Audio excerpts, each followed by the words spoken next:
बाजार में लंबे समय से चला आ रहा उतार चढ़ाव का दौर खत्म होने का नाम नहीं ले रहा। किसी दिन तेजी तो किसी दिन भारी गिरावट देखने को मिलती है। ऐसे में निवेशक परेशान है कि कहां से कमाई की जाए।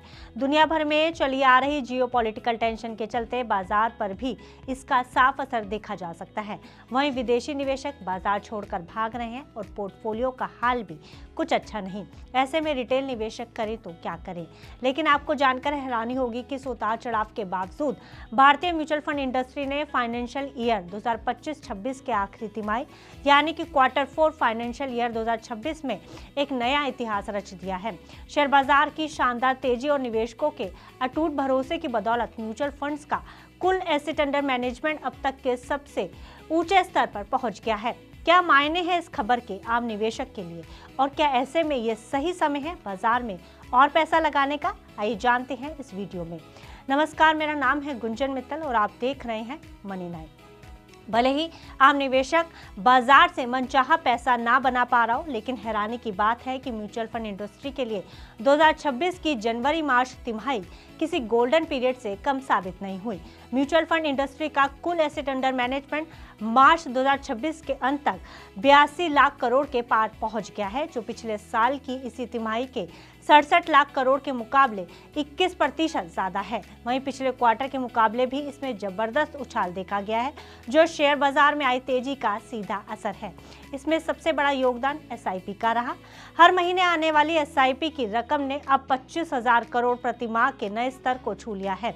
वहीं फाइनेंशियल ईयर 2025-26 के आंकड़े बाजार के लिहाज से उतने शानदार नहीं रहे, क्योंकि ये फाइनेंशियल ईयर 2020 कोविड महामारी के बाद का सबसे खराब साल रहा है, क्योंकि इस दौरान निफ्टी 50 में 5.1% की गिरावट दर्ज की गई है। वहीं सेंसेक्स भी 7.1% तक नीचे आ गया है। वहीं जहां 2 जनवरी 2026 को भारतीय बाजार का मार्केट कैप 481 ट्रिलियन के हाई पर था, जो फाइनेंशियल ईयर के अंत तक गिरकर 412 ट्रिलियन पर आ गया है, यानी निवेशकों की करीब 69 ट्रिलियन की वेल्थ स्वाहा हो गई है। दरअसल बाजार के जानकार इस बढ़त के पीछे के 3 बड़े कारणों को मानते हैं। पहला बड़ा कारण है शेयर बाजार का प्रदर्शन। दरअसल निफ्टी और सेंसेक्स ने इस तिमाही में रिकॉर्ड हाई लेवल छुए हैं। ऐसे में जब बाजार बढ़ता है तो फंड्स की एनएवी बढ़ती है और एसेट की वैल्यू खुद ब खुद ऊपर चली जाती है। दूसरा है रिटेल निवेशकों का भरोसा। देखने में आया कि बड़े शहरों के मुकाबले अब छोटे शहरों से भी लोग भारी संख्या में म्यूचुअल फंड से जुड़ रहे हैं, यानी म्यूचुअल फंड सही है। अभियान का असली असर अब जमीनी हकीकत बनता हुआ दिखाई दे रहा है। और तीसरा बड़ा कारण है डिजिटल निवेश। अब मोबाइल ऐप्स के जरिए निवेश करना इतना आसान हो गया है कि युवाओं की पहली पसंद अब एफडी नहीं बल्कि एसआईपी बन गई है। वहीं आंकड़ों पर नजर डालें तो म्यूचुअल फंड इंडस्ट्री में इक्विटी फंड्स का बोलबाला रहा है।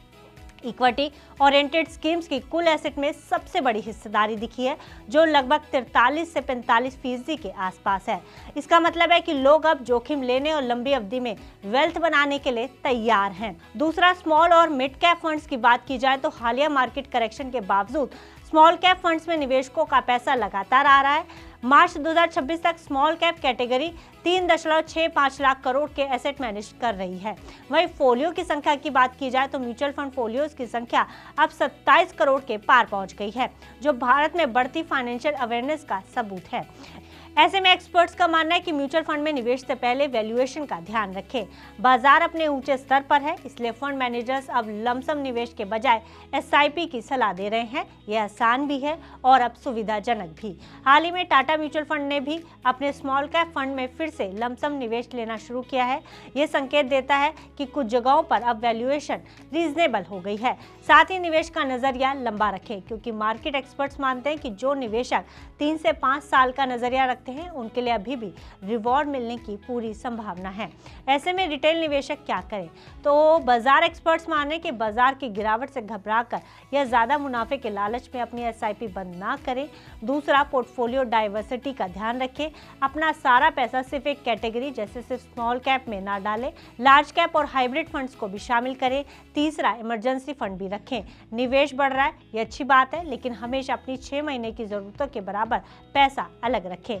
कुल मिलाकर भारतीय म्यूचुअल फंड इंडस्ट्री का 82 लाख करोड़ तक पहुंचना यह दर्शाता है कि भारत की अर्थव्यवस्था एक नई दिशा में आगे बढ़ रही है। आम आदमी अब सिर्फ बचत नहीं कर रहा बल्कि निवेश के जरिए देश की तरक्की का हिस्सा बन रहा है। अगर आप अभी भी बाहर हैं तो शायद आप एक बड़ी वेल्थ क्रिएशन जर्नी मिस कर रहे हैं। फिलहाल इस खबर में इतना ही। आप बिजनेस से जुड़ी अन्य खबरों के लिए देखते रहिए मनी 9।